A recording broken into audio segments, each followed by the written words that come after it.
Գնել եմ արդեն 1 տարի է երևի։ Մեքենան հագեցած է 9 ռեժիմներով,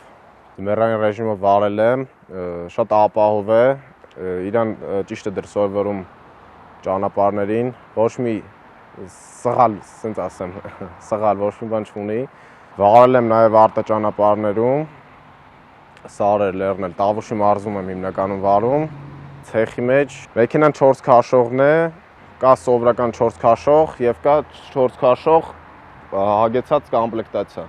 Ինքը ունի լույսեր, տանիք ունի, մեքենան ունի հետևյալ աքսեսուարները, հայերեն չեմ կարող ասել, պատնոշկա, ավելի հարմար մեքենա նստել իջնելու համար, ունի կողից փոքր բեռնախցիկ, հեռու տեղեր գնալիս օգնում է, տանիք ունի, իրեր դնելու համար շատ լավ նախատեսված է մեքենայի համար, ինչպես նաև ունի աստիճան, մի կարևոր բան էլ նշեմ, այս մեքենայի պատվեսկեն իրան շատ ճիշտ է դրսևորում Տավուշի լեռներում, քարքարոտ, ցեխոտ, օֆրոդ ճանապարհներում, շատ բարձր է։